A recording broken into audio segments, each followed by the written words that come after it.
What if Clover the Clever from equestrian history was actually Twilight Sparkle from the future?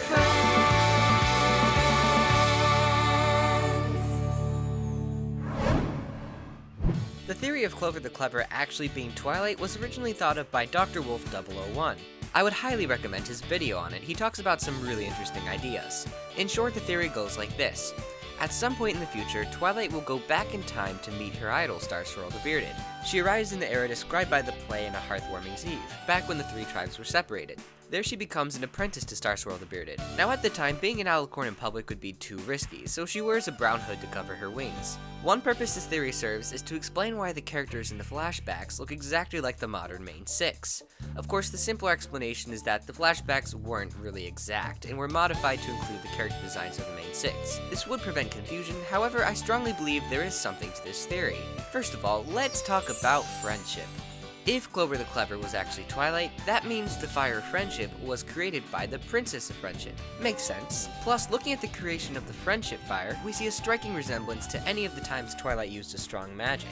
I believe the igniting of the Friendship Fire was actually the birth of the Elements of Harmony. Maybe the fire was an intense soup of the unorganized magic of friendship that eventually separated itself into 6 elements. Here's what I think happened. Right before the 3 ponies froze to death, Clover the Clever, aka Twilight Sparkle, released a massive burst of the magic of friendship contained inside of her. Private Pansy and Smart Cookie established the elements of kindness and honesty. Even though they weren't actually Fluttershy and Applejack, they seemed to have the same qualities. This is just like in Equestria Girls, where the elements still connected even though the human main 6 weren't actually the original bearers. After this, the fire either created or became the Elements of Harmony that would be used by Celestia, Luna, and the main 6. What's really neat is that this theory ties in with last week's video about It's About Time. If it weren't for the element of magic, the Elements of Harmony would never have existed. It's because the element of magic went back and established the other 5 in the Friendship Fire. Just like in It's About Time, Twilight worried because after a week of worrying, she would go back in time and cause herself to worry in the first place. Both instances are independent loops. There's no discernible origin of the element of magic in this theory. Just like there is no origin of Twilight's conflict in It's About Time. As several commenters pointed out in my last video, this is what's called the bootstrap paradox. Also in the comments, Sky Silverwing offered a brilliant solution to this problem. Most people see time as linear, strictly cause and effect, but if you look at it in a non-linear, non-subjective way... Wait a second, this is the doctor. Let's try this again.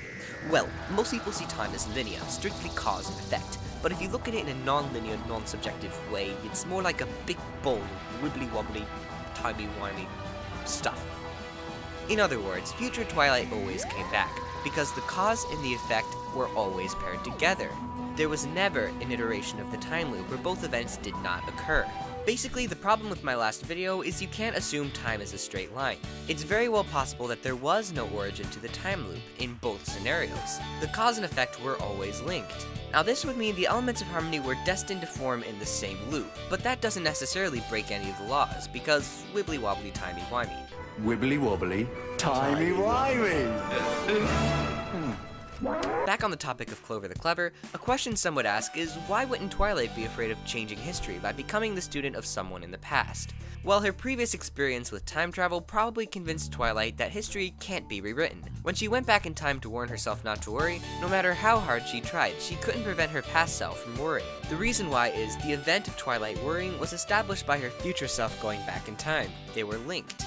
Because her past experience with time travel, Twilight would have no knowledge on the negative effects of time travel shown in other movies and TV shows, like slowly fading away until you stop existing, or ripping holes in the space-time continuum, or anything like that. Now at that moment, when Twilight realized she had literally become Clover the Clever, she would probably just accept her role and roll with it, knowing that she couldn't do her part wrong, since she had already done it right.